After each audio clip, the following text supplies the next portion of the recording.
this little thing on your upper left-hand screen. And I'm going to ask everybody to mute themselves. Or Roger, let's see if, so Mr. Castle, Mrs. Castle. So whoever's making noise, please mute yourself. And then we'll try to do that throughout the meeting. We'll let, of course, the speaker unmute himself. As I said, my name is Larry Wade. I'm the president of the Oregon Carvers Guild, but also the leader of the what's called a carving special interest group of the Guild of Oregon Woodworkers. So we have kind of a commingling of two different organizations here. The carving club has had a long history. At one point it had 500 members in the mid 70s and early 80s. And then everybody started dying. I don't know where they went or why they started dying, but they started getting old. And things changed, and the carving membership dwindled. So we're rebuilding the club. We think there's a lot of activity that's going on that we don't even know about, let alone the stuff that we do.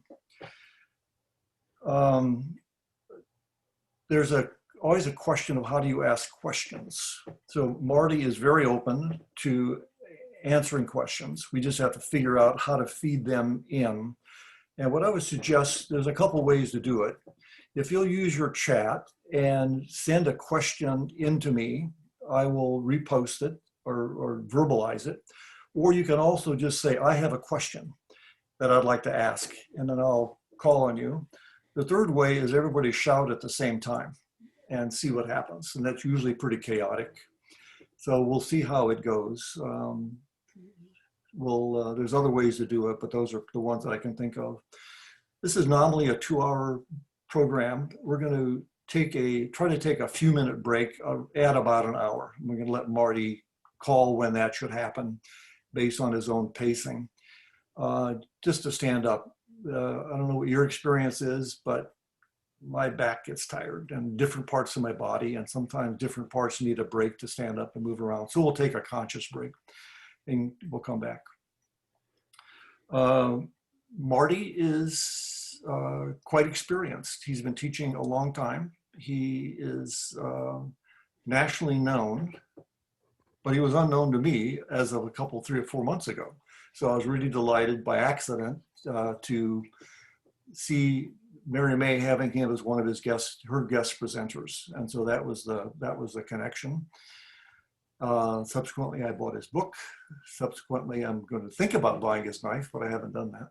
But I'm going to also invite Marty to tell about what he has. You know, he is here with the generous amount of time that he's given us. And I'd like to also use that as an advertisement. So don't be bashful about saying what you have and what the resources are that would be available to everybody here. I'm going to, as a host, I can spotlight him, and I'm going to do that. So I'm going to make him fill up the screen, and everybody should be able to see him. And so Marty, your screen should be filled up. So why don't you take it from here and you paste it and we'll help you. Sounds good, Larry. Thank you for inviting me for tonight. Glad to speak to you. I'm coming to you not from my usual location where I do webinars and my teaching, and that's because I'm away rebuilding a deck for some friends of ours up in Minneapolis, St. Paul. So I'm about 2 hours north from where I'm normally located outside of Mankato, Minnesota. And I'm coming to you live from inside my RV. So that's one good thing about chip carving as well. It's easily portable. And so I can bring my chip carving with me when I'm gone and do whatever I need to right here in the RV when I have the time and energy to do it after working on their deck. So I'm glad to be with you tonight. And when thinking about how I wanted to present this, I thought about the presentation I did for Mary May a couple months back that Larry referred to. And I thought, well, I'd want to present exactly the material that I presented for Mary.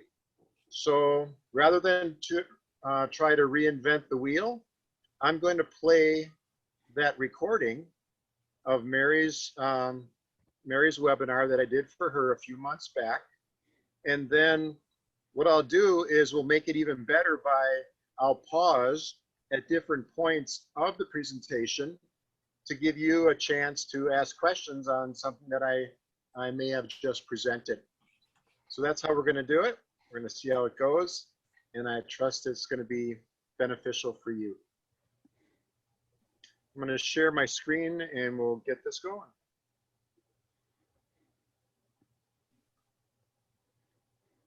Okay, Larry, if you could enable my screen sharing.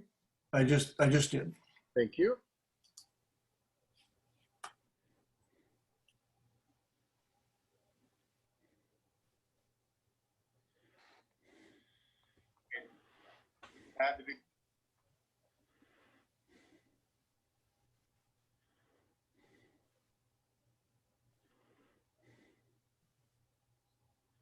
With you, Mary. Thanks for the invite. This means a lot.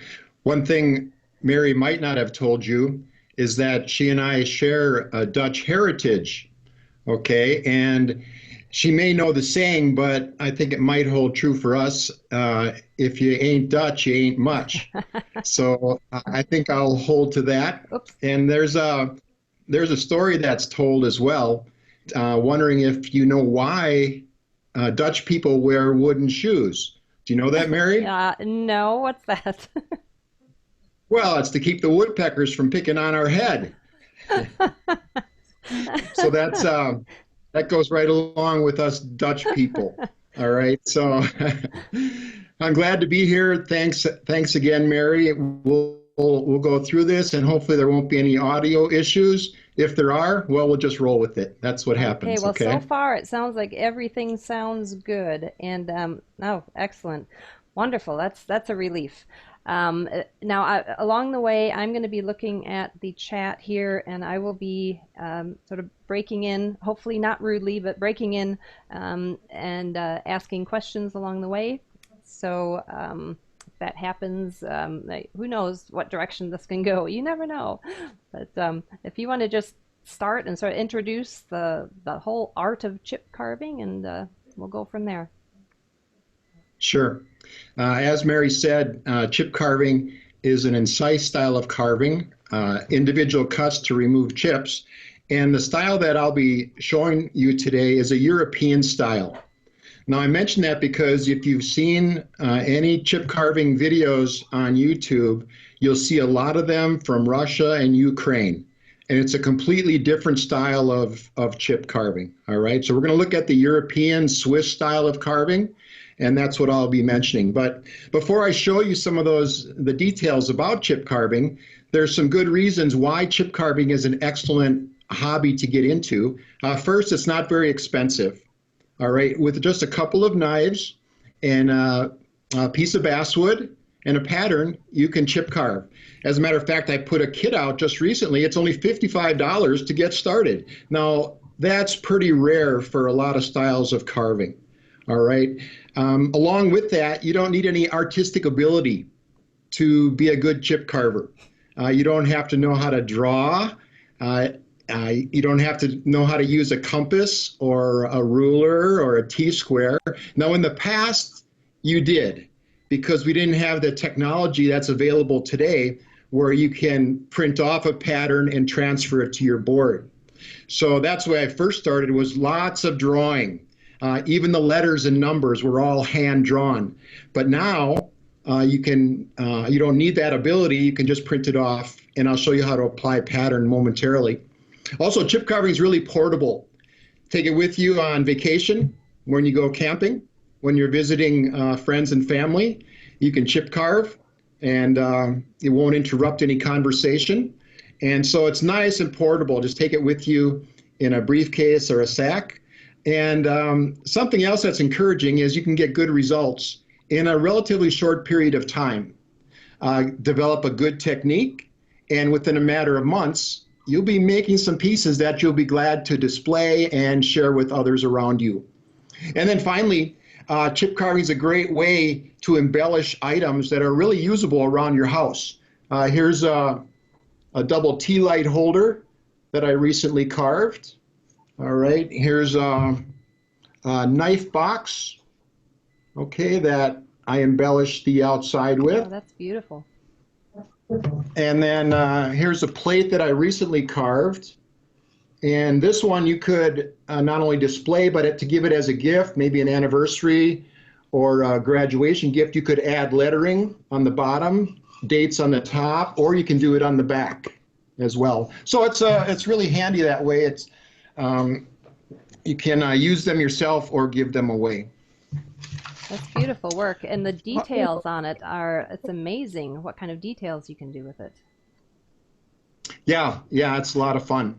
I'm going to move my camera now, so get ready for a little So trip hang on. here.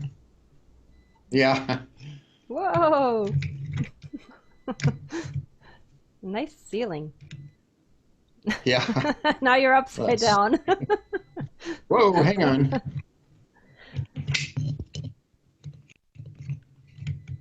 Yeah, everybody might want to close your eyes for a few seconds. I'll let you know when it's good to go. Make you all dizzy, huh? Okay.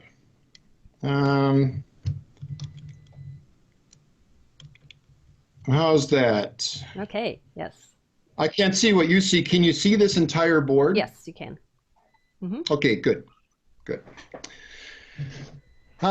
Let's first I'll show you the knife that you'll need to get started. This is the basic chip carving knife, a standard cutting knife. And it's designed specifically for chip carving in that the angle of the cutting edge is designed so when it gets a nice technique, it's making a nice angled cut into the wood.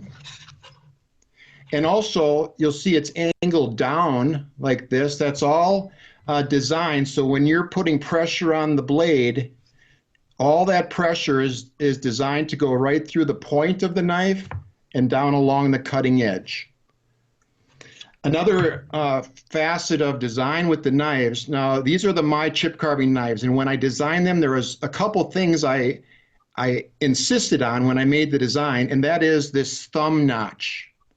Okay, the thumb notch, I'm going to show you coming up how important that is for either a right-hander or a left-hander. All right, so this is a standard cutting knife. I also added a second knife to the knives that I sell, and this is called the modified knife. You'll see there's less metal up on the spine, and it's pointier, and that makes it excellent for curved cuts and detail work. Because when you make a curved cut, you want to drag as little metal around the curve as possible, and that gives you a much smoother cut than trying to drag all of this metal around a curve. Okay, so that even allows you to carve circles and real tight curves with this modified knife. Now there is a third knife that I used to sell, and it's a stab knife, but I'm not going to go over that today because it's really a knife you can get anywhere, and it's used just for tiny embellishments in your chip carving. All right, so those are the two knives that you'll find handy. You can start all your chip carving with just one knife, this standard cutting knife. And that's I'm just looking at the edge on that. Can you show back? That's a pretty flat edge, right? Is there a little bit of a curve on it, or is it a pretty flat surface there? It's a flat edge, okay. Right. Okay. And it's also, you can look down it, it's very thin, right? So the thin blade allows you to make nice, smooth, clean cuts with relatively little effort. All right, so that's really important. Now you mentioned, Mary, about the way you do chip carving. Well, I wouldn't use this knife if I'm chip carving hardwoods like you are. Right. All right. No, that would make sense. Because it's going to snap. It's going to break for sure. And I wouldn't be able to get the depth just with my hand. So I would go to your technique. I would use chisels and a mallet to do that kind of chip carving in hardwoods. And you're talking, you normally use basswood? Right. Yeah, so I shouldn't have said hardwoods because basswood is technically a hardwood. Right. But I should say dense hard woods. Right. Yeah, so I mostly use basswood. We'll chip carve butternut and can do white pine, but I wouldn't suggest these knives for things like maple or oak, things like that. Plus just the effort that it would take to get that through the wood. Not only the danger of it breaking, but probably just the physical effort that would require to make those cuts. Yeah, definitely. Yeah, really true. There's been a Let's look at sharpening. Go ahead. Sorry, there's been a question Go ahead. about sharpening. Oh, you're going to go over sharpening right now? Yeah, Okay, right now. wonderful. Good timing. All right, perfect timing. All right, when I first started chip carving, I sharpened all my knives with 2 ceramic stones. All right, about 10 years ago, I knew I could get a better edge on my knives, and I went on the search, okay, reading, researching, trying this, trying that. And this method that I decided on gives me a much better edge than the ceramic stones, okay? These are 4 different grits of self-adhesive silicon carbide strips, starting at 1200 grit, 1800, 4500, and 8000 grit. All right, and here's the technique. I usually do this on the top of a table so it can hang over the edge. So I just put some boards underneath to replicate that idea. You'll lubricate the strips with water. Okay, can you hold on just 1 minute and maybe back up the camera just a little bit because it's not fully, Sure. All the sides are not fully visible. Gotcha. Just so it looks like the 1800 needs to be sort of shifted down. Down Okay, can you see the 1200 now? Yes, that's sort of centered in the screen. So is that the one you're going to be using? 1200? Yes, that's where we're going to start. That's fine. All right, we'll start on the 1200 grit. I lubricated it with water, and I'll lay the knife down flat on the surface and raise it up so you could stick maybe a quarter underneath. And what we're doing, we're just going to sharpen the secondary bevel on the edge. There's no sense sharpening the entire surface, just a very small secondary bevel. All right, and we'll push this away 10 times. And then I'll flip it over and raise it up again and come back 10 times.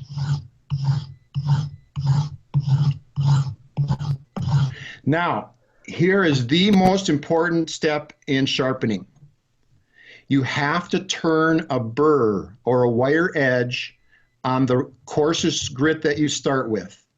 So a wire edge is when these 2 edges meet and one of the edges will start to slightly curl over. So when I pulled it back 10 times, if these 2 edges meet, I should have a very fine wire edge that you can feel on the top. If you don't feel that wire edge, go back and do 10 more times. You can count, I'll just do a few of them, but you'd count 10 across and 10 coming back. And then test it again. Is there a wire edge?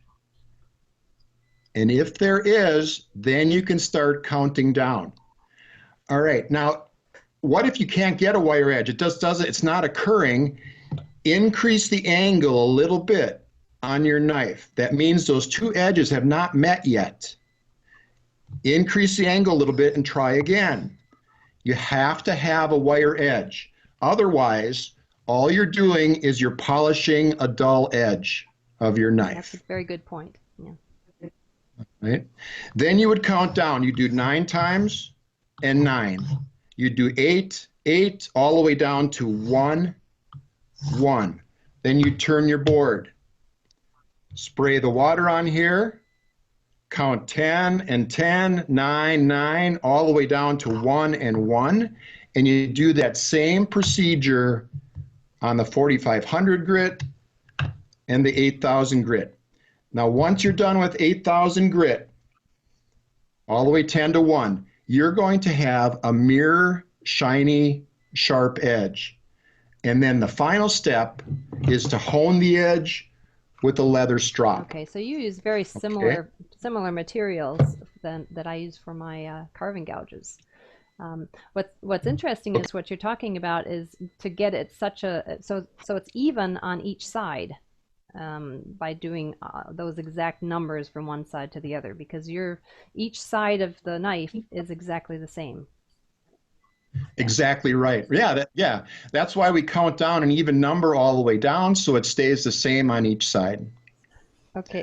To hone your knife, go Um, ahead. Got a question? Go yeah, ahead. just a comment. Name the strips again, please. What are those? Is it wet, dry sandpaper? All right, these are self-adhesive silicon carbide strips. Now, I'll save you the time in going out trying to find these. All right. And this isn't just a sales point, but it's the truth because I searched long and wide, far and wide to find these strips. It's a 3M product. And I had looked all over before I could find a distributor. And so that's why I sell them from my store. I mean, you can go out and look yourself, but I'll save you the time. You're not going to find them. Even in auto parts stores, I don't think they go up to 8,000. And I don't think they have self-adhesive. Right. Anything that I've found at auto stores are just as they are with nothing, no sticky back or anything like that. Right, right. All right, to hone your knife, which is the last step, I use this white gold compound. Rub it on the surface of your leather strap. And then the same technique. Lay it flat, raise it up a little bit, and we're going to count 10 and 10 all the way down to 1 and 1. And now you've got what I refer to as a scary sharp knife. Keep your fingers away. Because it's going to do the trick. Yeah, it's going to do the trick. All right. Any other questions come through on sharpening before we move on? I have a question. This is quite often a question that students ask me. How often do you have to sharpen it? I mean, I know you're using a relatively soft carving wood, but do you have to do it every day or every couple of hours? Thanks for, yeah, that's a point that I get asked a lot too. Good question. As long as you use your strop regularly, every 20, 30 minutes while you're carving, you can maintain that scary sharp edge. Only when your strop doesn't return the edge to as sharp as you know it can be, then you go back to the sharpening board. Okay. Okay, so you'll know the difference after carving with a scary sharp knife. You'll know when it's not performing the way that it should. One more thing I can show you too, to test your knife, if it's sharp or not, you can go across the end grain of a piece of wood and you should get a glassy, smooth cut across the end grain when your knife is really scary sharp. Okay? One quick question. Let's see, what surface are the strips adhered to? That's just a piece of wood, isn't it? Or... Oh yeah, another good point. I'm glad that you're raising these questions. This is a piece of 1/4-inch melamine. Ah, so very flat. Okay, melamine, yeah, very flat, and it's a countertop surface, so it is water resistant. Very, very interesting. So basically you're wanting to find something as smooth and flat as possible so that you don't have any ridges, you don't get hit bumps or anything like that. Exactly. Yeah, exactly right. I put it all together in a sharpening kit. If you're interested, you can go to my website. Okay, somebody's asking, how about marble or granite as a base? I'm sure that would work. Oh yeah. Yeah, granite works really well. I first started selling my kits with glass in it, but the Postal Service didn't cooperate, and so I quickly switched to melamine. Now, granite, of course, will work just fine. I don't know marble. Marble probably has more dip granite wood, just because it's a little bit softer. But of course, those are more expensive than melamine. Okay, well, we need to get your full name, Marty Leenhouts. That's and his website is My Chip Carving, right? That's www.mychipcarving. Right, And right. MyChipCarving.com here, I'll is type it in. fine. Martylee. It's Leenhauts. HOUTS. HOUT. I'm glad I'm reading that out. Hold on. Okay, and it's my chip carving. Can't type. Okay, Marty Leenhouts, mychipcarving.com. Okay. All right. And All right, this may be a good point to stop, and I'll just jump in because often there are a lot of questions about sharpening. Now, Mary brought up some of the most common ones. Maybe you have some other ones that come to mind. And if you do, go ahead, ask away, and I can answer them now.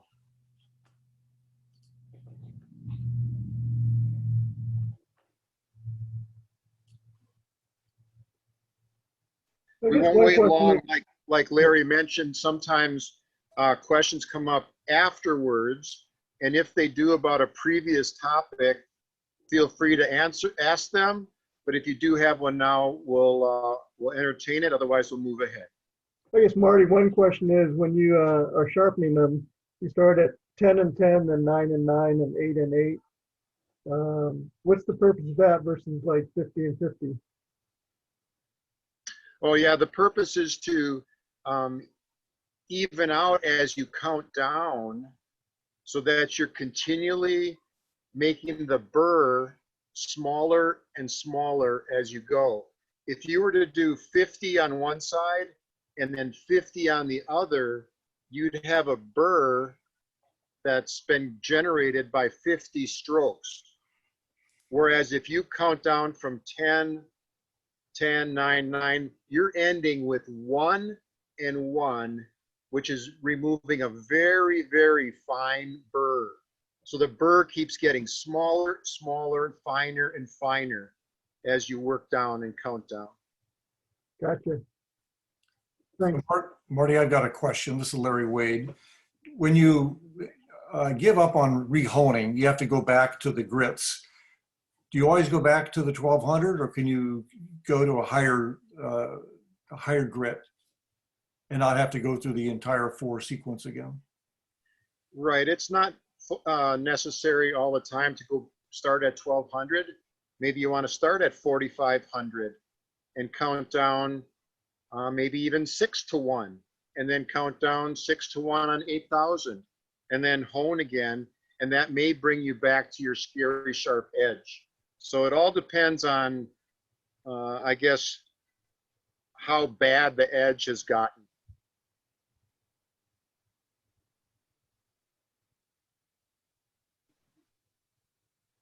Okay, we'll move ahead.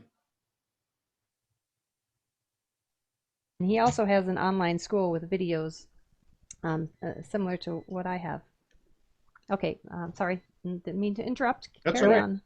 That's fine. Yeah, questions are perfect. Ask them anytime. Marty, what's the size of the board? If you have a sharp knife, all you need to get going now is to put a pattern on a piece of basswood. Yeah, the pattern's about 4 by 4, so I guess that board's probably 6 by 6. And Okay, can we hold up? here's how we it's hold up done. 1 second? Yeah. We still have a question about the sharpening before we go too far past this. I don't want to backtrack. Yeah. Do you have the burr on each of the 4 steps? Do you reacquire the burr, or do you actually take it off at each of the steps? All right, what's going to happen is when you feel the burr 1200 grit, then you know you can start counting down, and that burr gets tinier and tinier and tinier and tinier, okay, until it's finally so small at 8000 grit. These 2 edges are meeting, but you're not going to be able to feel the burr. So you're not you're not bringing the burr, that wire edge, back on each grit. Well, technically you are, but you're not going to be able to feel it. Okay. Okay. So in the process of it, that's when the wire edge goes, just as you go to the increased grit, it slowly just wears it down to nothing. It So disappears. you don't actually see Yeah, it. You don't see it because sometimes with my carving gouges, you can actually see the string of metal that comes off. Right. But you probably wouldn't do that Right. with this because it's a lot more gentle of a process. So, And actually, at 1200 grit, in the video that I have on my website, I even think it's in this course I just released. When I demonstrated, I actually peeled off a very fine piece of metal, which was the burr. okay. And you can see it when the light reflects on it, but it's very, very fine. Now, of course, if we started on 600 grit, oh, you're going to easily and quickly feel the burr because it's going to be very coarse.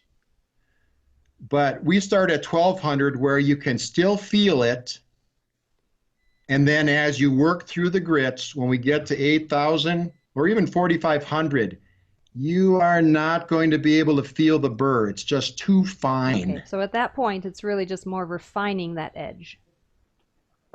Yeah, your edges are still meeting, but you can't feel the burr because you're polishing that edge so much with these very fine grits that edge is getting sharper and sharper and sharper. Wonderful. Oh, they're great answers. I mean, I'm learning a lot. This is fascinating. Good, good. All right, pattern application. There are 3 different ways and more than ways you can apply a pattern onto your wood. You can hand draw it, like I mentioned before. You can put it down and trace it using graphite transfer paper. There is another way, I won't explain it, but it's done with an inkjet printer.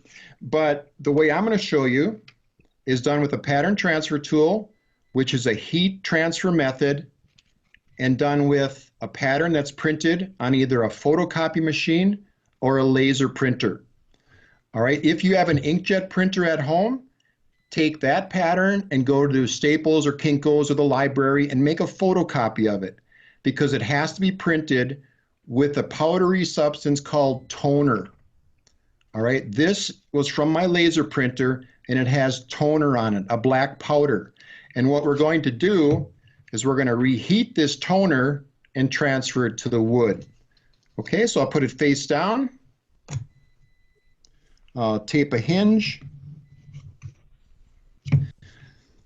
This pattern transfer tool has been plugged in for quite a long time, so it's really hot.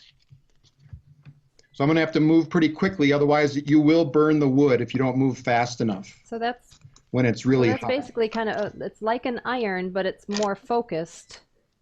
Because I've Right. used an iron before, but if your wood has any variation on the surface, it's not going to transfer. So the fact that it's smaller. Right. Oh yeah, okay, fascinating. That looks like an upholstery tool.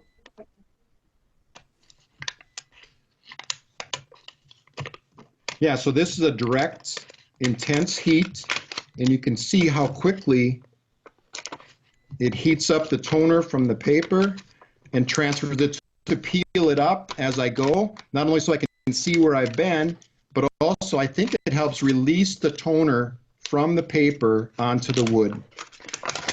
And just like that, anybody timing me, maybe 30 seconds, it's ready to go and we're ready to carve. That's great, and also does the half tone and the grays also. Yeah, it does. Yeah, whatever the toner is like on your pattern, that's what's going to show up on the wood. Of course, if you're carving letters or numbers, you make a mirror image of your pattern, so it's the right way when it's transferred on. Yeah, that would be an interesting sign. Yeah, so we use this for all of our pattern application here. It's just exclusively. It's the only way to go. It's fast, it's easy, and it's repeatable. Wonderful. Yeah, I've used that method a bit, but I don't have that kind of photocopier. So yeah, you do have to make sure that your photocopier is really good quality toner. And I've also seen that method of using acetone or lacquer thinner. Have you tried that? I have. I've tried lacquer and acetone. That's where you put the pattern down and then you wet the back with acetone or lacquer thinner. it's harder. It takes more technique to get a good transfer. At least that's what I And it found. gets Using a lacquer little messy thinner. too, and smelly. Yeah, right, right. So when I wanted to present something to my students and my customers, I wanted the easiest foolproof method, and that's the pattern transfer tool. Okay, we've got a few questions happening here. What is the size of the head on the transfer tool? Perhaps a nickel? Can you look at that? Yeah, maybe a That's dime, smaller. Okay. 3/4.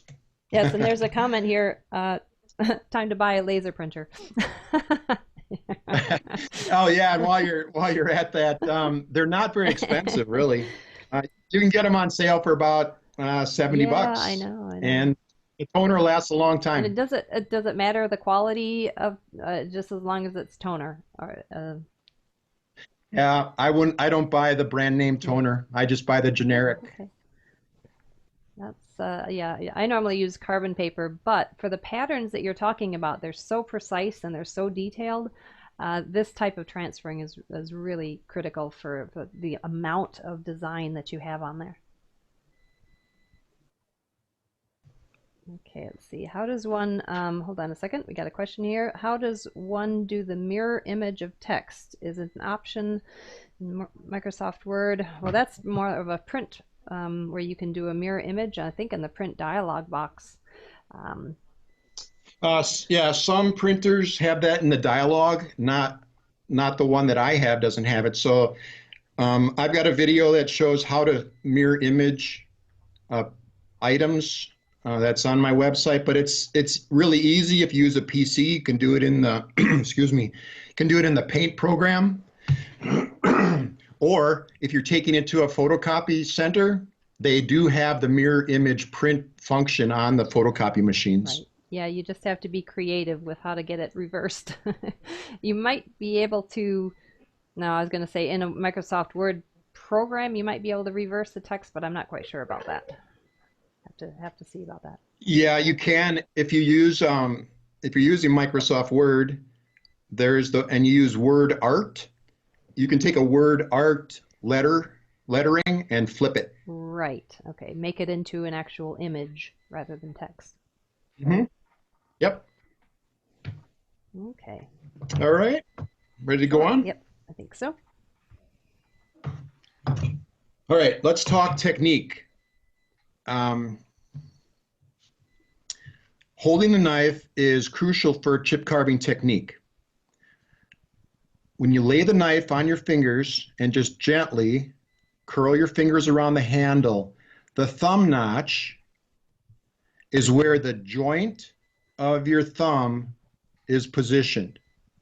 Okay, so the joint of your thumb fits right into this notch. Not the tip of your thumb, but the joint of your thumb. And this notch has been ground at 60 degrees. So when you put your thumb down, a knuckle or two down, this forms a 55 to 65 degree angle with the wood. Can you see that okay? Yes, that shows up very quickly. Okay. This angle is about 55 to 65 degrees. And every time I pick up the knife and put my joint of my thumb in the notch and I put my hand on the board, I'm going to form that same consistent angle. And that's what we're looking for in good chip carving technique. All right. Notice my thumb is always in contact with the handle of the knife. This is also, it's safe carving. As soon as my thumb gets out here, now it's fair game, right? We're not carving apples, all right? But if your thumb is loose and you're in the habit of hooking on the end of the board and pulling, now you can cut yourself. But as long as your thumb is like this, using good technique, you can't cut anything on this hand. It's impossible. Your free hand, just keep it behind the sharp edge and you'll be good. So I'm always asked, well, how many times have you cut yourself? And I've been chip carving for 35 years and I've never cut myself. Now that's a good statistic. Yeah, zero is always good, right? When it comes to cuts. Yeah, and I stress too, don't ever point the gouge towards yourself, no matter what you're doing. But it sounds like what you're doing. I'm always Exactly. nervous about using knives like that because of the fact that it's so easy to cut yourself. But no, what you're showing is excellent technique in just keeping everything away. Hmm. And you'll notice also the knife handle of a knife, I sort of cock my wrist out a little bit so that the handle of a knife is more in line with my forearm. Okay, this just keeps it in a nice firm position. So if I'm making straight cuts, whereas like this, now I'm pulling across my body, but just hook your hand a little bit, hook your wrist, and now we can make nice straight cuts. But that's something you'll get the hang of as you do more and more chip carving. The only time any of my students have cut themselves, I'll, I'll give you a little heads up, is when one student was talking with his hands like this, and he cut his free hand. Okay. Another time in class, a student had their knife sitting on their lap on the carving lap board, and it slipped off the board. And unfortunately, the guy next to him was wearing Oh no. flip-flops. And so you know where that went to. He just sliced, thankfully, it was just his little Oh, toe that got a slice in it. And it could have been worse, right? yes. Don't, yeah, And don't wear sandals in your workshop, no matter what you're carving. right, right. And also, I've started, and ever since this happened, I always have my students carve on a lap board, which is just a big 1/4 inch hardboard or MDF that I give them to put across their lap. Because if they were to slip off a little piece they were carving, they could cut themselves on their thigh or something like that. So now instead, I always use a board. I've got one right below here. It won't fit on the screen though. It's just a big piece of 1/4 inch MDF that they can, medium density fiberboard, that they can set on their lap and then put the piece they're carving on top of a stable base. And it's also a safety factor Is too. that like a drawer pad underneath it that just holds it against whatever material you're putting it onto? Right, right. This is a no slip mat. This is actually a tool liner that I also give out to my students and we use because, yeah, it keeps it positioned so you don't have to feel like you're holding on to it as you're cutting. We use this for all straight cuts and gradual curves. Right curves, we take this out so we can turn the board, and I'll show you that coming up in just a Right, second. and because you're actually pressing into the wood, you're actually pressing it into that pad also. So it's not like you're Right? pulling necessarily, but it's actually pressing. All right, this is a good point for me to mention something, and that is since this webinar with Mary, I've upgraded the no-slip mat because I found a better surface, a better no-slip surface from my distributor that doesn't have all those little holes in it, because that was really annoying because my chips would get stuck in those little tiny holes and I was forever trying to get them out of there. So this new surface, it's a little thicker, little spongier, and it doesn't have the holes on the top. It's a much better no slip surface. So that's one thing I've upgraded. And also I've started carving on a turntable, a Lazy Susan with the no slip mat attached to the top of the Lazy Susan. And it's just been a huge improvement for efficient and economic chip carving because you're continually turning your work. And with the turntable, oh, it just spins around so nicely. If you have to carve straight lines, you just hold it in place and carve a straight line. But all these curves, like on this rosette for this board I'm carving, you just make a cut, you spin it around and make the second cut. So that's a couple things that I've upgraded since this webinar. Any questions at this time?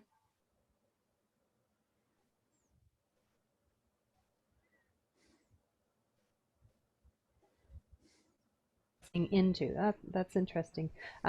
There's a real Exactly. quick question here. Do you suggest beginners use a Kevlar glove on the left hand? No, it's not As long necessary. as you keep it away. Yep. Some get a little fearful. They think their thumb is too close to the cutting edge, but you don't need a thumb guard here either. It's not necessary because you can't cut your thumb. It's just not possible. And no, I don't recommend any glove on the opposite hand. Just keep it out of harm's way. Okay.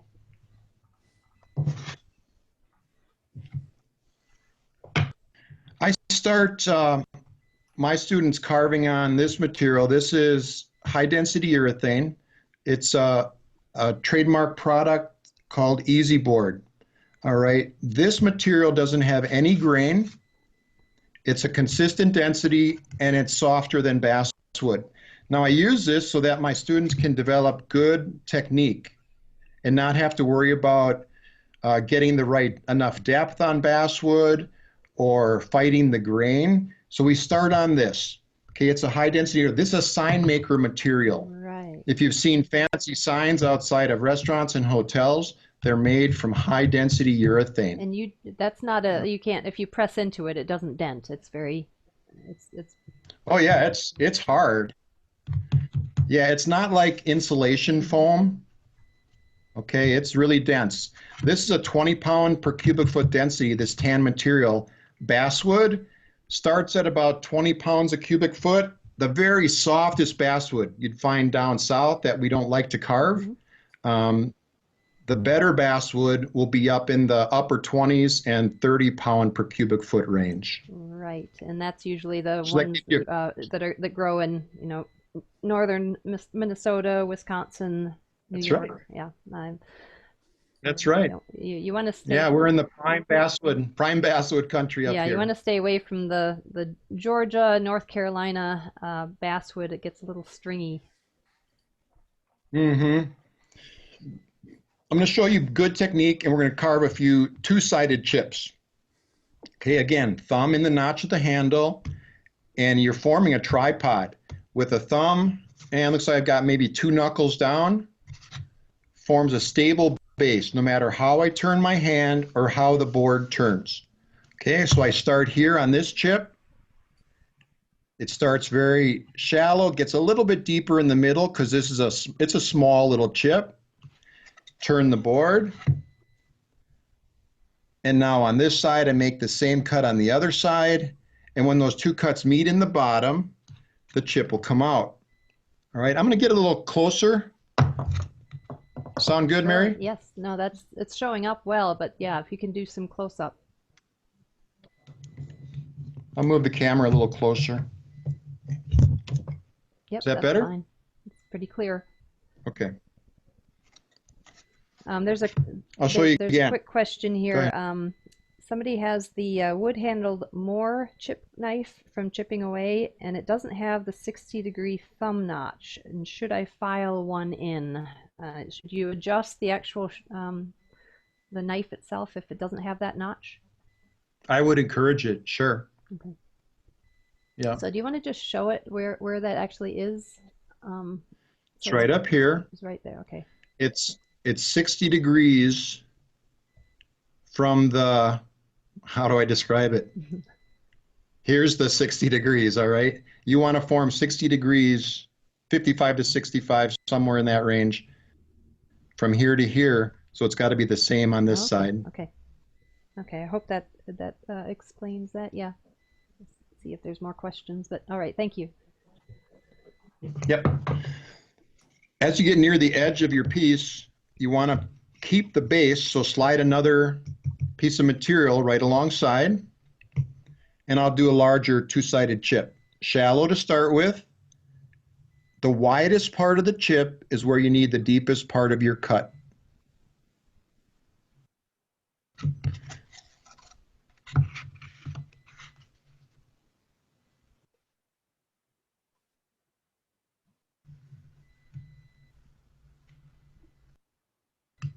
And when carving Easy Board, I can just make a nice smooth cut and concentrate on my technique. Is my thumb staying down? Knuckles down, am I getting a good consistent angle? And you can tell if the angle is consistent if both cuts meet right in the center of that chip. If it's moved off to one side or the other, that means your angle has changed on the cut. Here's another two-sided chip. These are shaped like a canoe.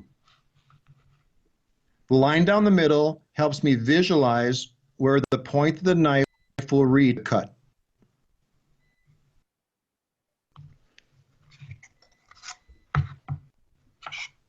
Okay, can you hold on just 1 second? I've got a comment here that says no sound. Just want to make sure that things are working correct. Can everybody hear both of our voices? Do you want to just say something just a Sure. second and we'll... Okay. Sure, give it a sound check. Okay, no, sounds perfect. Okay, it might be a local issue. So, okay, we're good. Continue on, please. All right, sounds good. We're fine. Same cut on the opposite side. Watch my thumb this time as I make this cut. Start shallow. There's the deepest part. And I draw it out. My thumb never left the surface of the material. And that's going to give me a good, consistent cut from there to there. So you actually, I'm looking at the positioning of your hand. You're starting steeper, and then as you continue it, you start to sort of flatten it out. You pull it, you actually position of your hand lowers down. Is that correct? So it starts high, and then as you drag it, it's hard, it might be hard to see from this angle. Yeah, let's do another one and see what you think. All right, so I start here. My thumb and knuckles are down. Shallow. There's the deepest part. Now I'm pushing down on the knife right from here, right from my index finger. And I finish right there. Now the other side.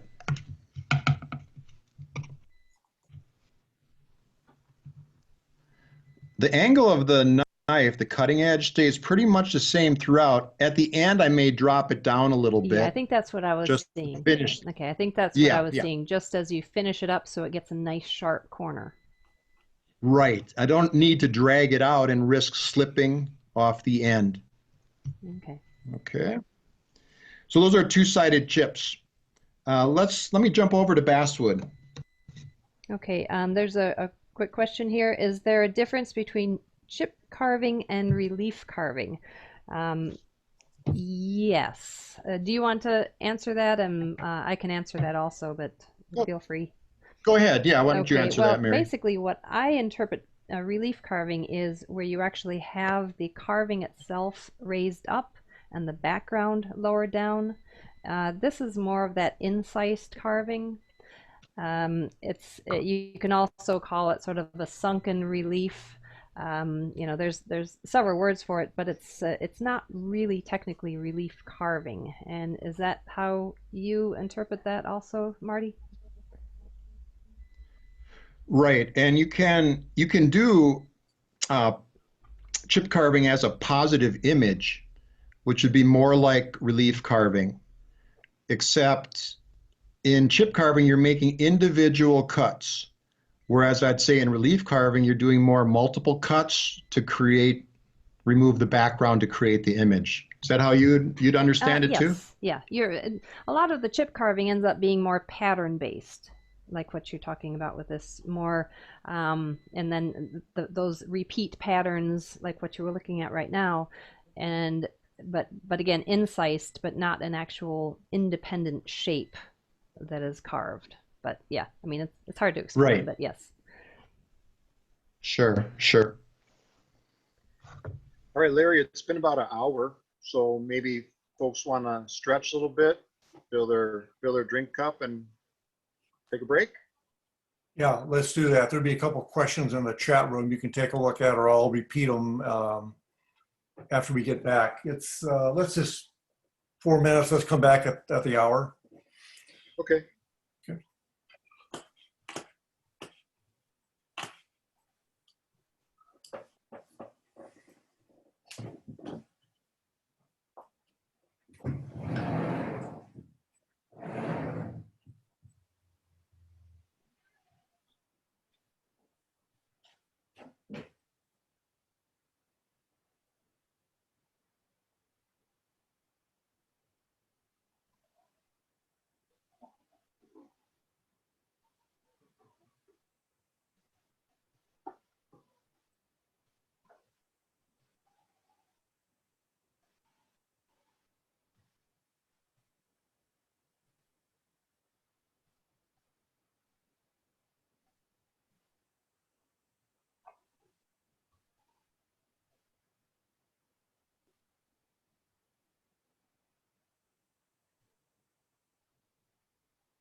So you're back, Larry. It's Gary Hensley. I did make it.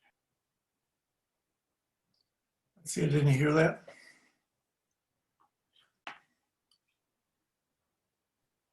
Hey, Larry. It's Gary Hensley. I did make it. Oh, Gary, hey, they're good. It's Gary Hensley, camping out in Morro Bay. I guess not quite camping, huh? Well, in my motorhome, it is camping of sorts, and it's fun. It's cool tonight, so it's good. Oh, good.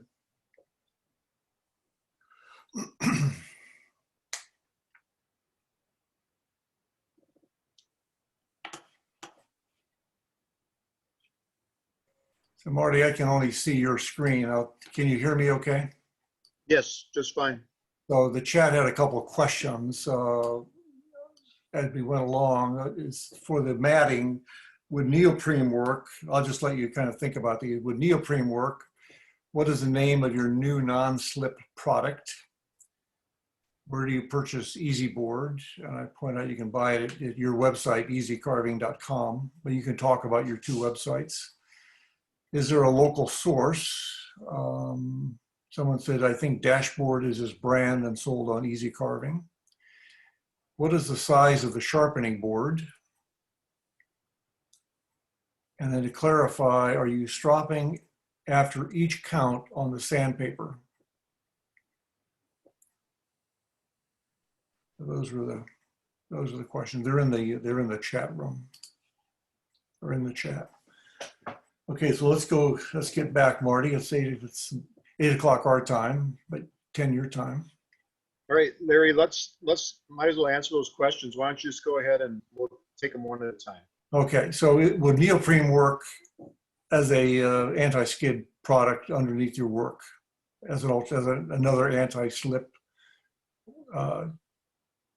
device support? Yeah, I don't know. I've not used it, so I really can't comment on that. Okay, what is the name of your new non-slip product?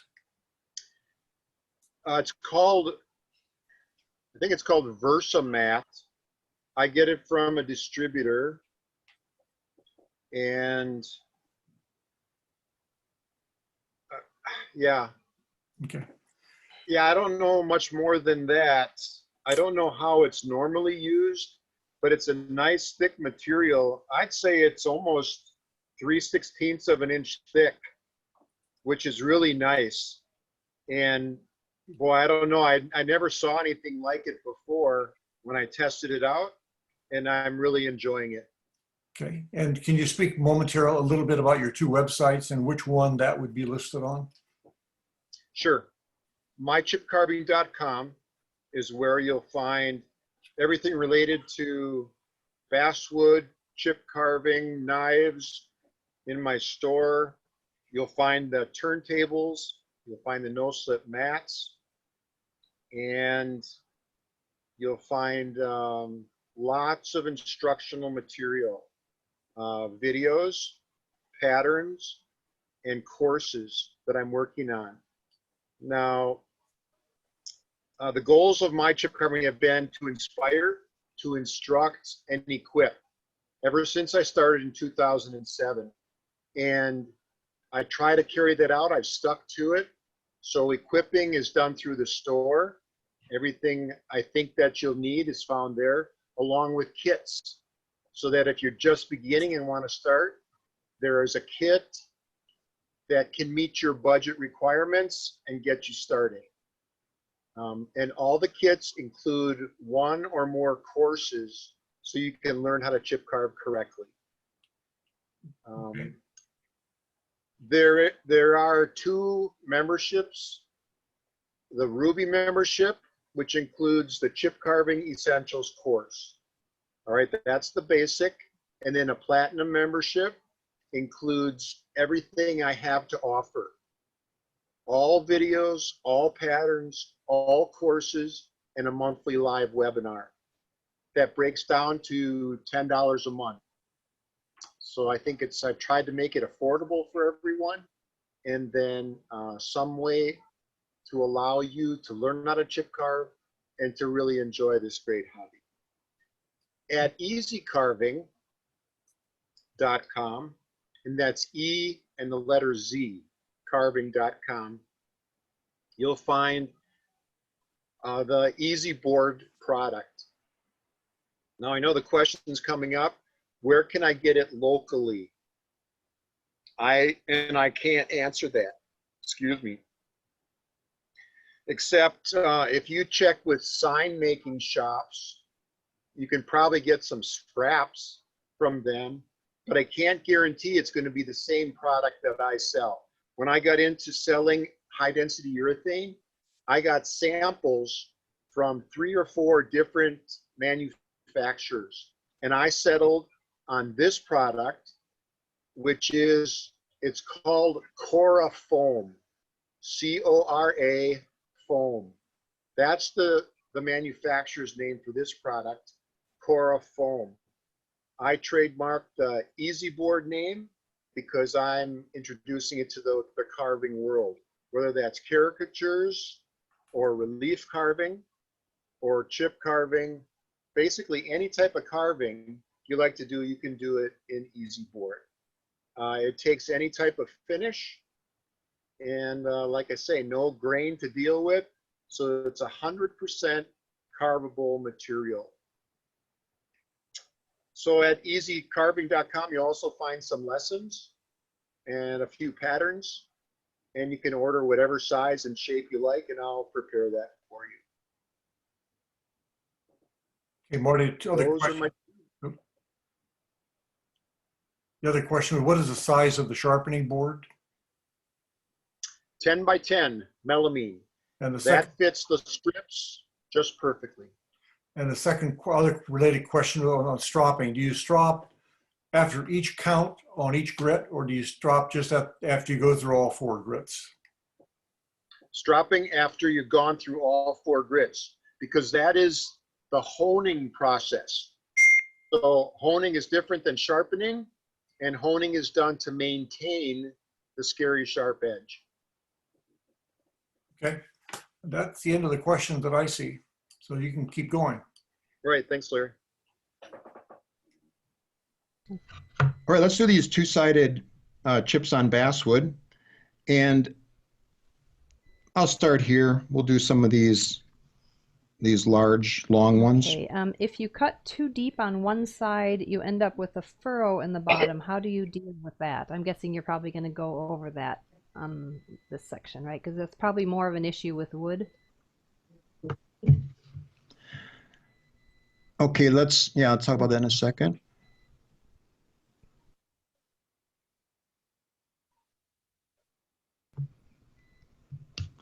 All right. Now, what you're asking is, what if you undercut too much in through here and you create a furrow? With my students, my beginning courses, I don't concentrate that at all. What I prefer is for them to make 2 clean cuts where the chip comes out and not really worried much about undercutting too deep. Usually that's not a problem when you're first beginning. Most likely the problem you'll have when you first start is not cutting deep enough. Mm-hmm. Okay.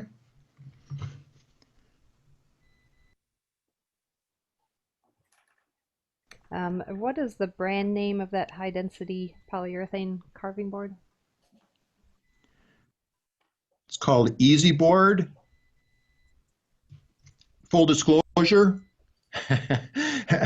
that's a trade name I gave it, and it's distributed at my Easy Carving website. So again, it's one of those things, I got it and I started distributing it because you can't get it in small pieces or cut to shape. If you go to a sign shop and ask them for a 5 by 12 by 3/8 piece of high density urethane, they're going to laugh at you. You know, they're not going to do that. You'd have to buy a 4 by 8 sheet of 1/2 inch Easy Board, and who wants to pay that? So I decided to pay it, and and I just cut it up and distribute and does it. yours have the pattern on it as sort of a practice board? We can do that. It's an option.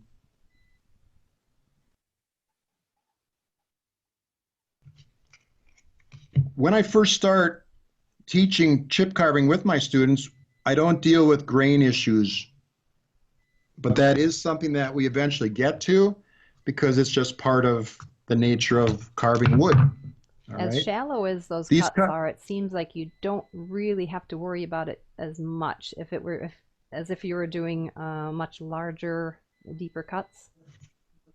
Does it make a difference? Yeah, I think so. I go over when you have to pay attention to the grain, especially what's called short grain. Short grain in wood is where you experience chip out in chip carving. I'll show you in just a second. Okay. And there's a question, what or how do you control stopping the cut and not go past the pattern? Sure. Okay, right here, I'm at the end. Okay, with my thumb down and knuckles down, I'm not just pulling it freehand. So I've got a good base and I can stop it right there. And then when I reach the other end, this is what Mary observed earlier. To avoid going past the end, I just rock the handle down a little bit to finish the cut. That way you don't risk slipping off the end. Right, so every single one of your cuts is very controlled. There's nothing that is just loose or you are in control of every movement, and that's important because if you feel like you're out of control, then it's going to slip a lot further. You got that right.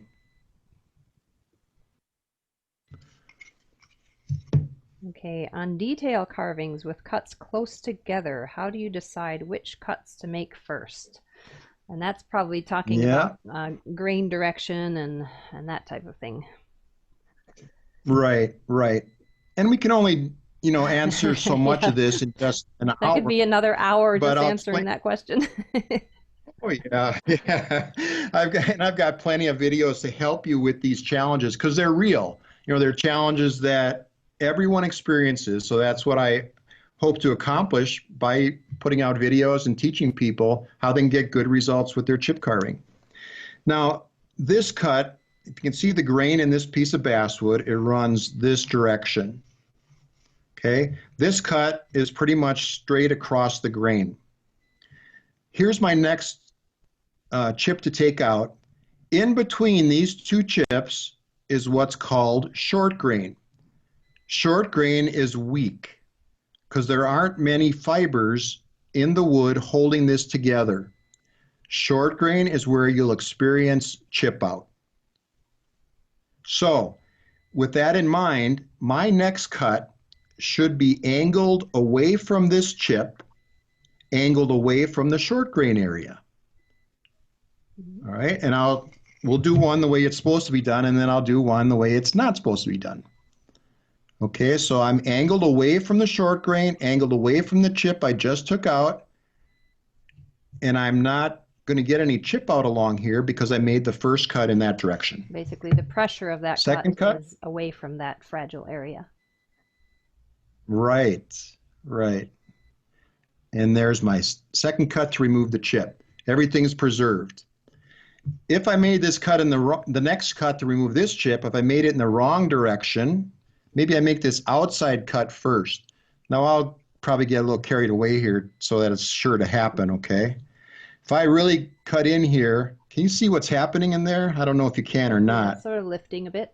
But yeah, it's lifting up through here. All right. And then I come back and maybe my knife is dull and I don't know if I can make it happen or not. But it's weak under there. Can take it for that. But it didn't happen. But if they were back to back and I made cuts in the wrong direction, you're going to get chip out. Let me show you.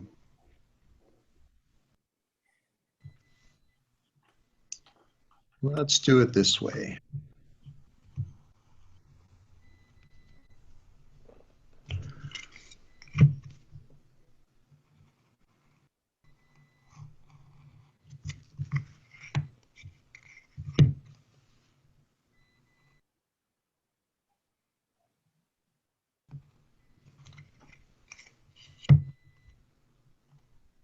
kind of mesmerizing watching you. Kind of hypnotic. Where a chip out will often happen is where these two cuts meet in the end. Right out there, you know, that's what happens in a short grain area. You get ugly chip out. That's one thing that we all, whenever we do any chip carving, I want to show you how to avoid chip out. Part of it's a good sharp knife and then proper technique on the order of cuts to avoid these kind of things. And that's what I'm glad to teach you, because nobody likes that, especially when you're right near the end of your carving. Yes. And you get a chip out, it can be like, oh, so frustrating. And that's when you Right. get the little teeny bit of super glue. And you're sure to put your knife down and walk away. Yes. How do you know when you're done carving? Right. That's how, right there. All right. How about three-corner chips? All right. I'll show you an easy board here to start with. How about I show you a real big one to Yeah, start with? yeah. No. Let's start with a little one. Let's keep going. Yeah, then I'll show you a big one coming up. Now these are three identical cuts because this is an equilateral triangle. And you'll notice I didn't even have to move my thumb. Okay, watch again. So you don't have to worry at all about grain direction. Not at all when you're carving on high density urethane. Oh, this is the high density. Sorry, I was thinking that was the wood. Okay. Yep. But even in the wood, because you're actually pressing kind of into the wood, you actually can probably get away with not necessarily going in that exact grain direction because the cuts are into the wood. Does that make sense? Is that correct? Yeah, you can get away with carving against the grain in basswood. Yep. And because of the technique That's why, yeah. of using the small blade that just the pressure of that is right into the wood. Yep. It's nice and thin too, so you're not putting a lot of pressure to cause wood to chip out in areas that you don't want it to come out of. Okay, so those are some three-corner chips in high density, and I'll show you, you can make some really large, nice chips in high density urethane that you can do some great And would big you not carvings be if you able like. to do that deep in the basswood? Can, but it takes a different technique. Okay. Some different techniques that I show how to remove large chips in basswood. Well, that can be your next guest appearance. That's right. That's right. Here's some basswood.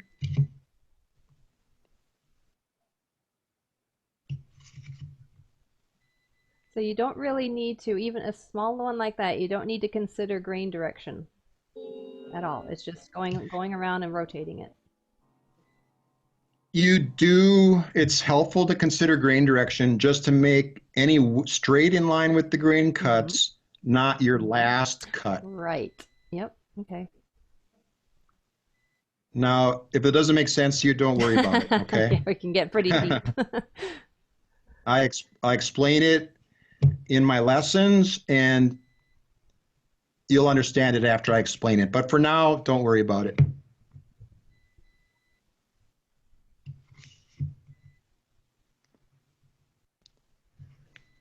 All three cuts will meet in the center of these little triangles, right down there.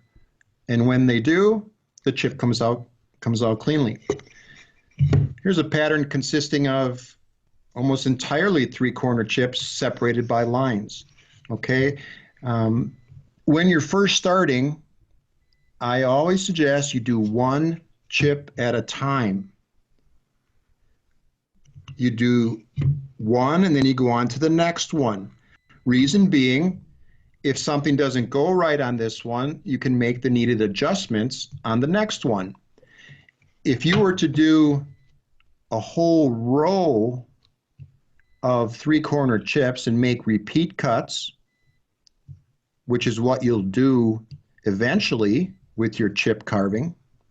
But if you were to do this and you made a mistake on one of the cuts, maybe you changed the angle on the cut, then you're going to find that you're going to have a whole row of 3-corner chips where you didn't really learn anything, because it's going to be the same mistake repeated every single time.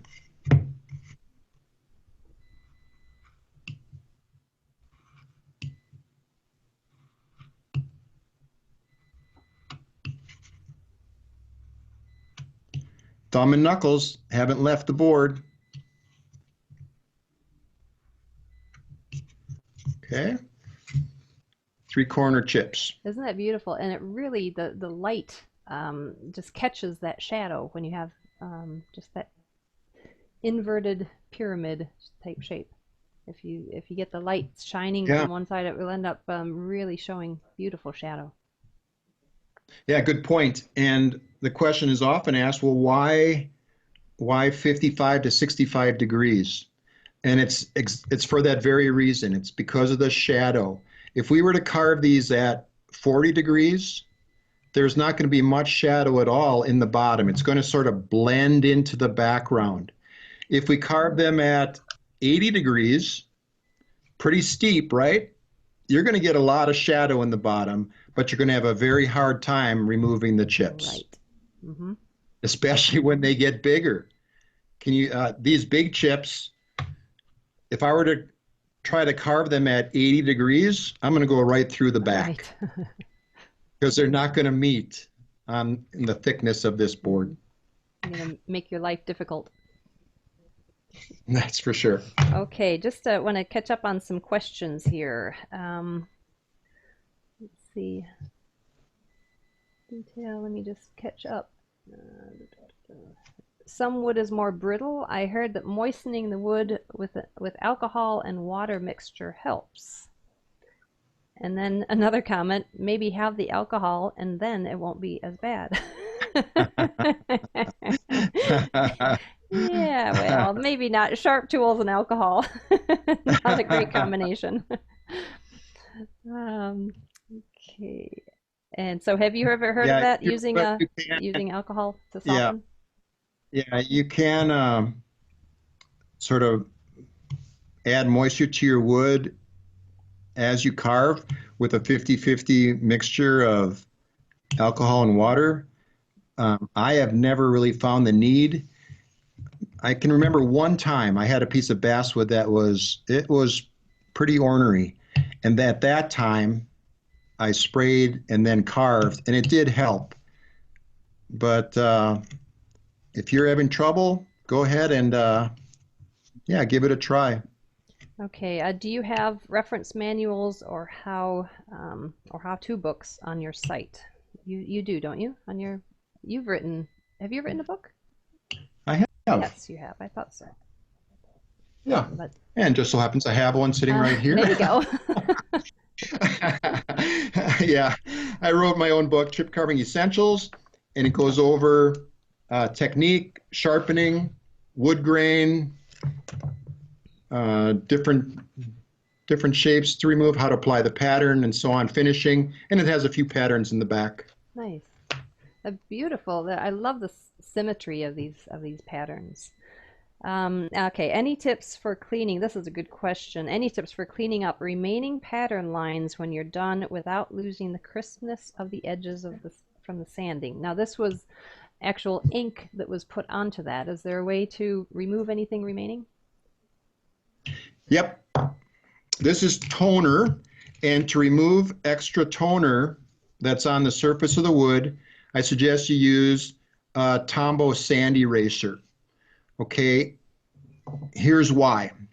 The Tombow sand eraser, it takes off the pattern lines that are left, but it doesn't destroy any sharp edges. What is that? What is the material? Is it an actual, like a pencil eraser, or is it? It says on some of them, it says typewriter eraser. You remember what a typewriter is? Now it's not your old school typewriter eraser that I remember, which were like little rocks. You remember those things? And you'd erase on a piece of paper. I'm dating myself. You erase on a typewritten piece of paper, and it actually makes a hole in your Yes, yeah, paper. yeah. Great way to erase too. Okay. Yeah, yeah. And so this is not like those. Okay, this breaks away. Okay, you can even see it. See the eraser in Yeah. there? It broke Okay. away. As it removes the pattern transfer lines, it breaks away, and so it won't take away any of the sharp edges you've carved. I need to try that For for example, I need to try that for the carbon paper. Would that remove carbon paper lines? Mm-hmm. Yep, it sure does. Exactly. Okay. I need to make note of that.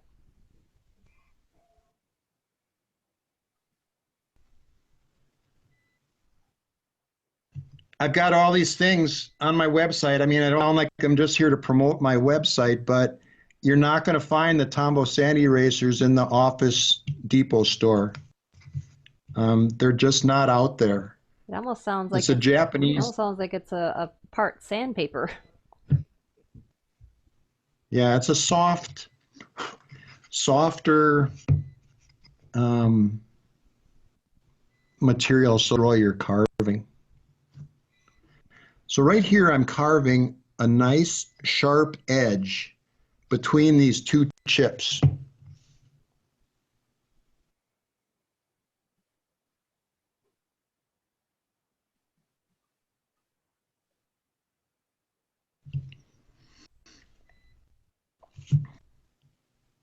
Oh, I could just sit here and watch this forever. I know we've sort of gone about 10 minutes past our time, but I don't want to stop. Yeah. And there's still quite a few people are Yeah. watching, so this is. So this Tombow, yeah, sorry to interrupt. Mhm. The Tombow you'd use to remove the pattern transfer line on top of that ridge. If I took sandpaper and sanded this, it's going to flatten off that ridge. And we don't want to do that. So, and we could talk finishing, and we could talk other techniques. And there's so much you can do with chip carving that I never run out of ideas or patterns or things to teach. And I guess that's what makes it interesting. Yeah, well, it's pretty much unlimited. Would you consider coming back again in a couple weeks? Because I've really enjoyed Sure, this, Mary. and I'm hoping everybody else did. There's been some really good comments, very encouraging, and I'll share those with you because you're probably not actually seeing the comments. But yeah, I think this is really good information. And now, do you want to just quickly show and explain how you ended up doing that? The one that's on the picture right now. Did you carved it Oh. after you finished it? Is that what? Yeah. Yeah, this one, real quickly, I applied a gel stain first onto the wood, not an oil penetrating stain, a gel stain, because that will dry on the surface. So I applied a gel stain to the entire carving, then I applied the pattern with my pattern transfer tool, and then I carved it. Right. The good thing about that too, to remove the extra pattern lines, you just use a little bit of lacquer thinner, just moisten it a little bit, and they wipe right off. That's beautiful. It does a wonderful contrast. That is beautiful. Yeah, it's fun. See all the little circles? Yeah. That's where the modified knife comes in handy. Oh. You carve around the And you circles. can, the thing is, there's so many different patterns you can do. Do it based on that square. You can do circular patterns. Really, really awesome. Well, I just wanted to remind everybody, this is Marty Leenhouts. I'm hoping I'm pronouncing your name right. Leenhouts, right? Yep. And Right. he's got an online school. His website is mychipcarving.com. So take a look. And really talented person with all this detail. My goodness. How many years have you been doing this? I base it on the time when my daughter was born is when I started, and she happens to be 35 years old. So Okay. Well, really beautiful and great information, but I would definitely like to see you back again and we can talk more, maybe more about finishing and lettering. Oh my goodness. yeah, Yes, how about lettering? Oh, I there you love to go. carve letters. Okay, sort Uh, of whet people's appetite there. Okay. there you go. Yeah, it's just unending. It's just great. Wonderful. Well, thank you so much. Really appreciate you joining me and us and this live stream. And I could just continue on and on, but at some point we need to stop. All right, I'll switch over from this screen to the other one. All right, the knife I was using, there's my Diamond Deluxe chip carving knife. All right, so I have two levels of knives, ruby knives and diamond. The ruby knives have a blade, they're all shaped the same, but the ruby knife blade is a little bit thicker. All right, and that's for the beginning chip carver, so that if they use technique a little bit wrong or pry the chips, the blade won't break. So the diamond blades are super thin and they come in either a bow coat handle or Diamond Deluxe with what now has a bloodwood handle, and they have beautiful mosaic pins. So both diamond knives have the identical same blades. It's only the handle that differs. So that's the two levels of knives that I have right now. And you can read the reviews about them because you don't have to take my word for it. See what people say about the knives. And I think you'll enjoy them and check out the kits. And I'd love to have you sign up on my website so that I can keep in touch with you by email. All right, so that's mychipcarving.com. You'll see a spot to sign up, either for just the newsletter. I can get a few free patterns. And if you want to become a member, that'd be fantastic. I'd welcome you there too. Anything else we want to talk about, Larry? Yeah, Marty, there are three questions that have come in. One is, when you're doing three-sided chip cuts, how do you control the depth? Is it the pressure on the knife? I think by implication, is it the position of the hand or pressure or both? The angle of the knife stays the same on all the cuts. So you would increase the pressure on the knife as the cut gets deeper. All right, and the pressure on the knife is generated right above your index finger. All right, some students occasionally will get a sore tip of their thumb. And whenever that happens, it's an indication that they're pressing on the wrong place. They should be pressing with that right above your index finger. So if I'm holding my knife like this, let's see how you can see it. Like this, right here is where the pressure should come from. Not down the tip of your thumb. That's just pressing needlessly onto the wood. But it comes right from here as you press the knife into the wood. So if you get a sore spot on your hand when you're first starting, it should be in here, not down here. All right, so yeah, to make a deeper cut, you just have to press harder. Okay, the next question was, what is about lighting? What is the best position for lighting as you're carving? Yeah, good question. Lighting is really important to make nice clean cuts and stay around your pattern lines. I always recommend using daylight bulbs. All right, when you look for the light bulbs, they'll have a sort of a cool, warm rating. And if you find a daylight rating, that's the color you should get.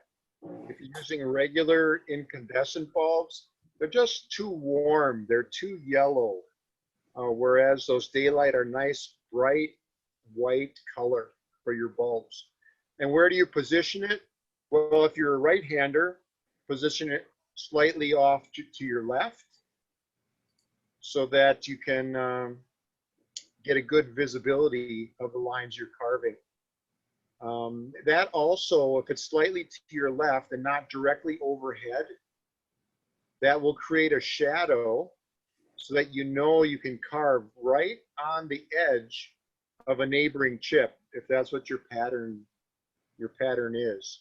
So a little bit to your left, a little bit low, and that'll create a shadow of nice bright white light. The next question is about plates to carve. Where do you get the plates to carve? I assume you're talking about the round plates. You can get any plate style and size on my website, mychipcarving.com. Look in the plates tab inside the store, and there you'll find a wide selection of all sizes and all different styles with beaded rims or a scalloped edge, flat plates, scoop plates, you name it, you'll find them there. And all the plates I sell are clear, designed for carving. So you get good quality plates. Okay, the last question was, can you demonstrate cutting a circle? Sure.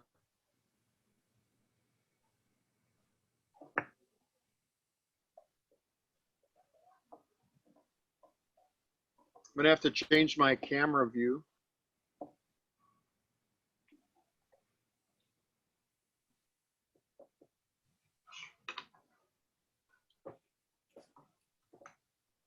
Okay, I'm gonna move things around here, so just like in Mary's webinar, get ready for the ride.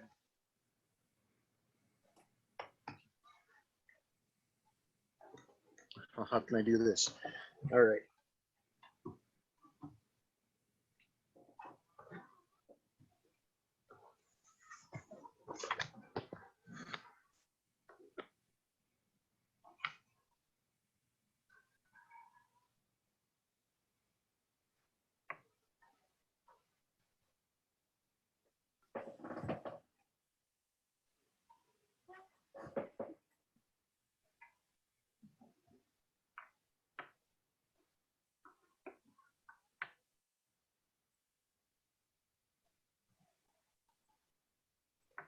I guess I shouldn't have said sure so confidently. Hang on a second.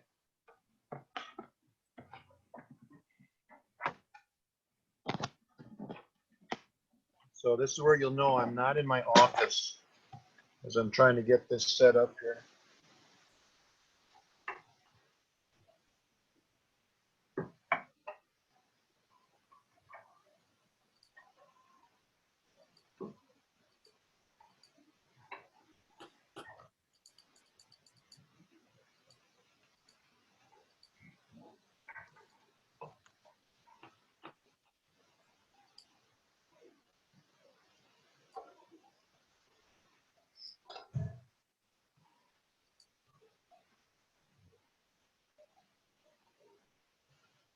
Got it. Can you see that okay? I can see it okay. It's a little fuzzy in parts, but I can see the circle parts. Okay. Is that okay right there if I carve this circle? Yes, go, yeah. All right. All right, so I'm using my modified knife, less metal on the spine. Normally I would carve these on my turntable. So much easier on a turntable than turning it by hand. So I get the depth and then I turn the material underneath the point of the knife.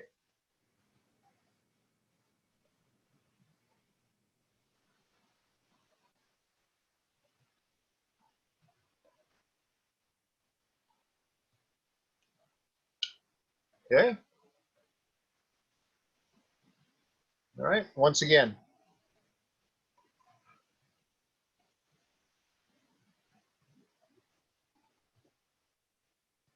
Get the depth,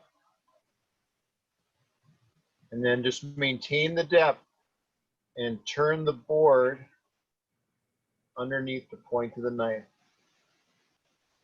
The hardest part can be meeting up the end of your cut with the starting point.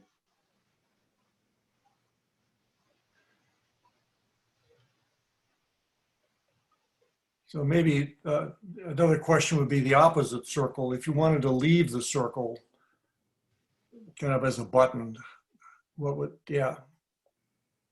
Okay, yeah, these, you can leave it on the surface rather than carve it away, just like that. All right, or you could do both. You could carve it away and remove the petals around the outside.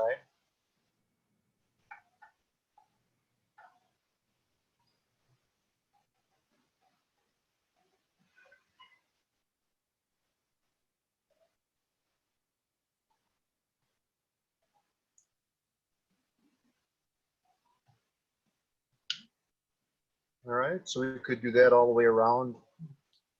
I think around that. I think I was remembering your box that had on the Mary May video that you had looked like three-sided plus a lot of the circles around the outside. Yeah. Yeah, so this is, I've removed 3-corner chips around the outside of the circle rather than this one, which is a floral pattern leading the center circle.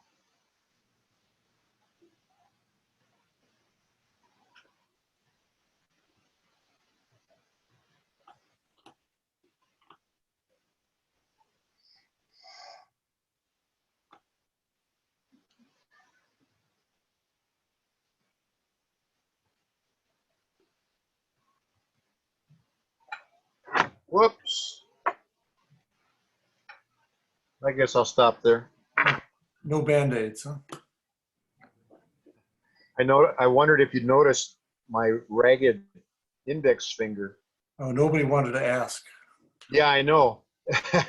That was not from chip carving, okay? Put it in your notes. That's not chip carving. That was my deck building project. It looks like it bled. So time for some more questions, folks. You can either unmute yourself and ask, or you can put them in the chat and I'll read them. I can't see everybody's, I can only see a few people at a time, so I can't tell if you have your hands up or not.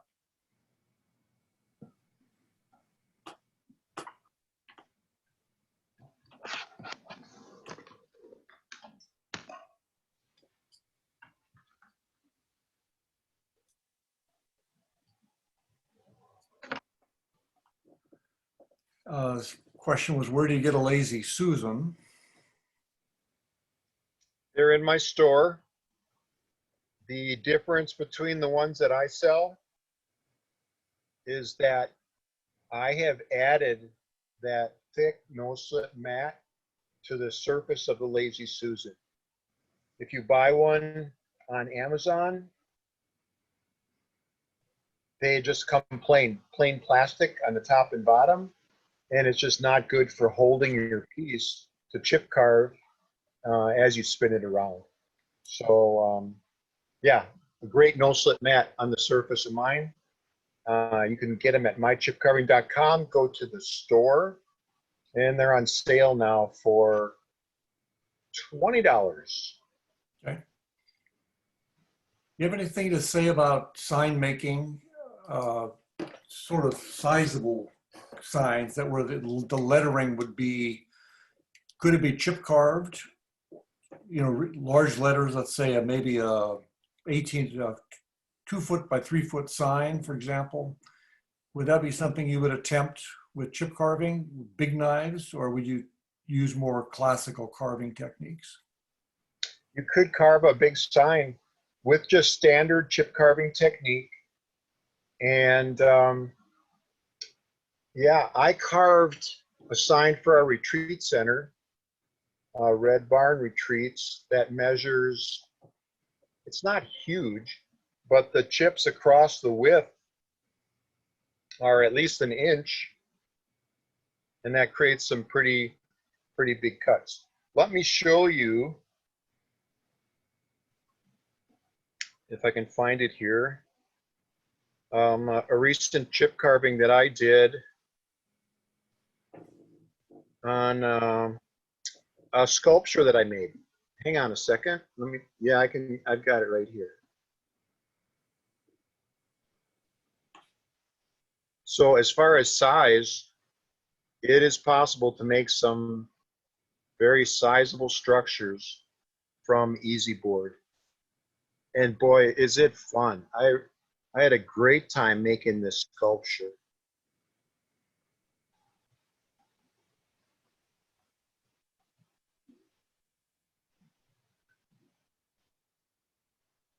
Are you still selling little kits of samples of Easy Board? Is that still available? Yeah, I do have, I will send you some samples.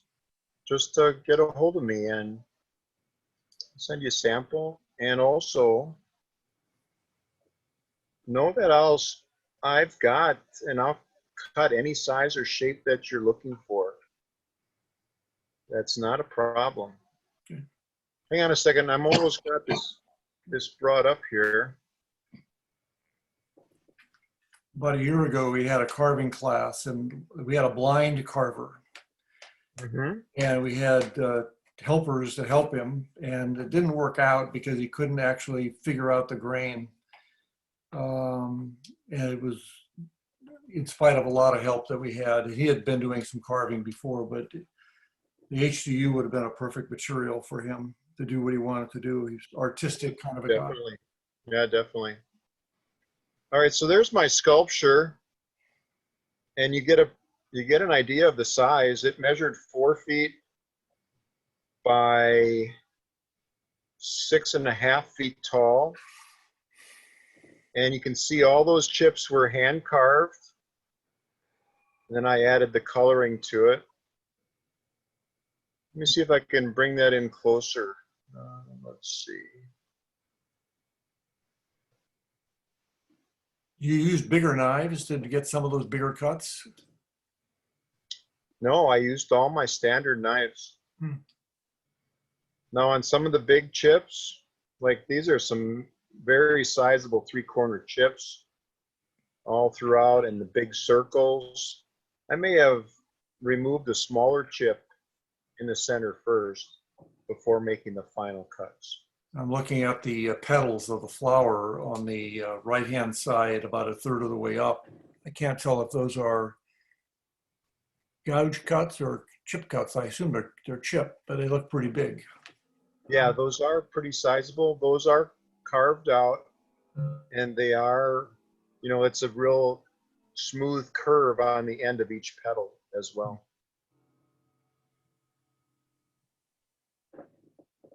Yeah, that was accepted. This sculpture was accepted into the Mankato City Art Walk, and I'm already working on my 2021 design, and hopefully that will get accepted as well.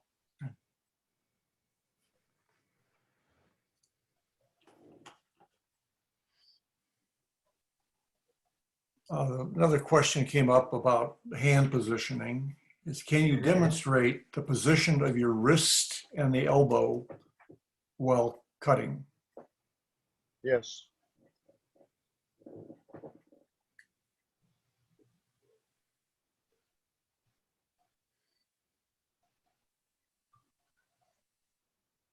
Okay, I think as best I can. Let's see. Take the camera the other way like that. All right, so here you can see my hand, my wrist, and elbow. Now this is, if I keep my wrist straight, that means I'm sort of carving across my body.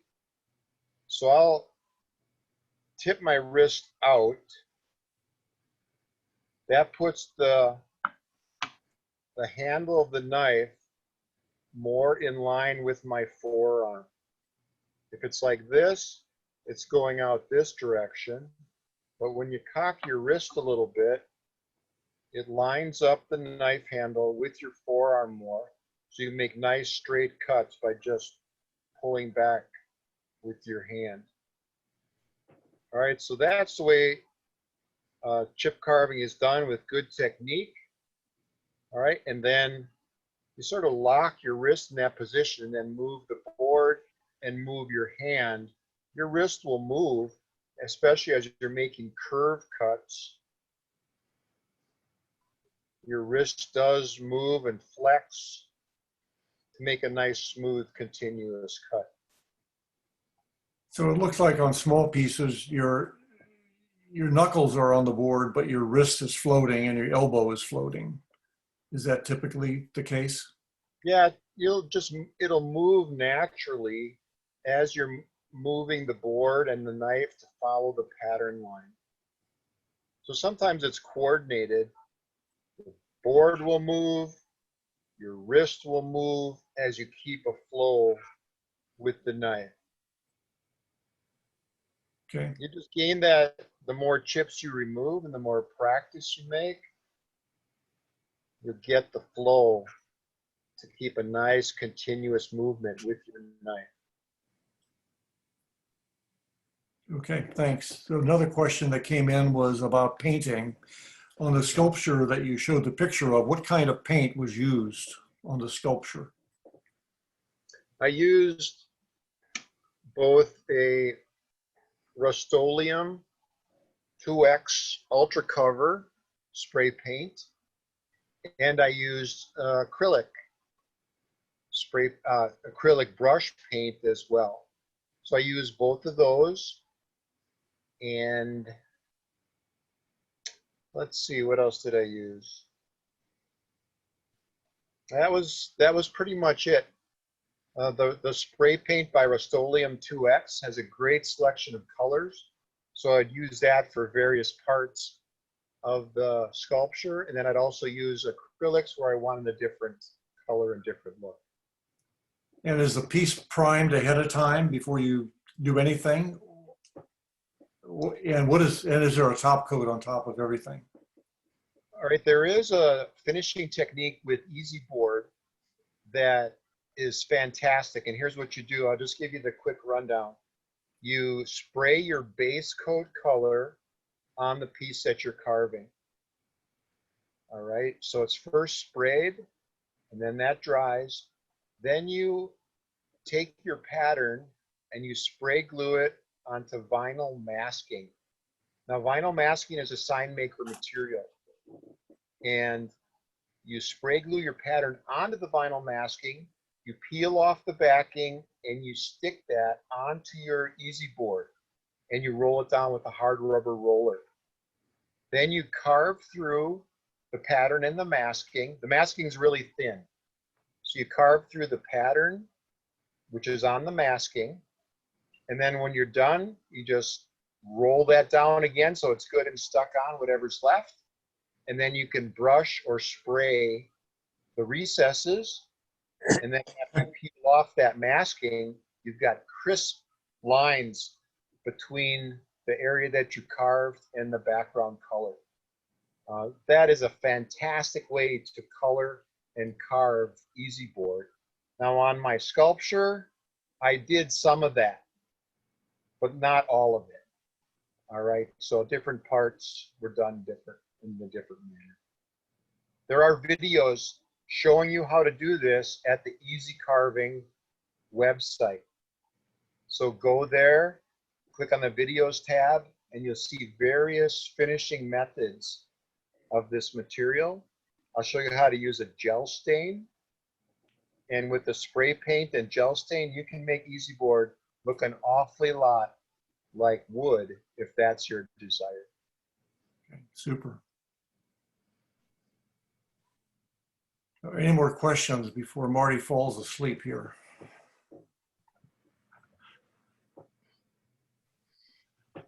You can shout them out or you can write them into chats.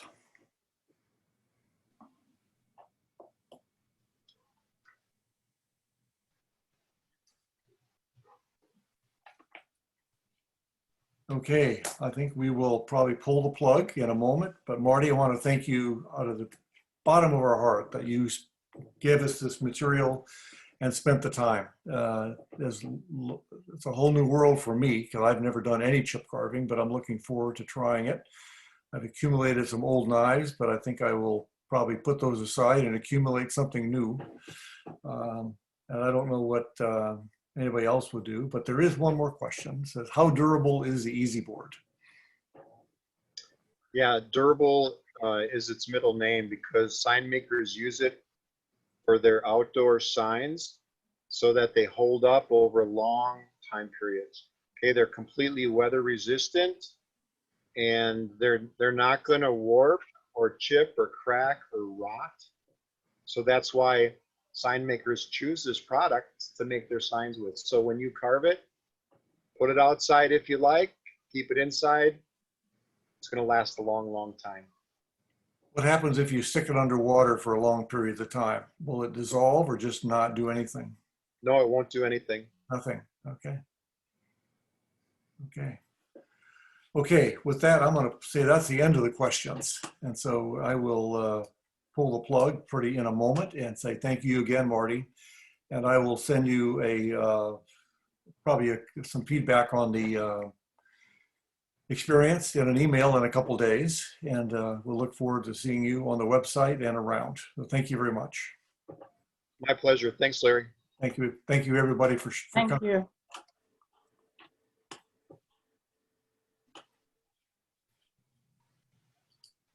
Thanks, Marty. Yeah. Thanks to everyone. Okay. Here we go.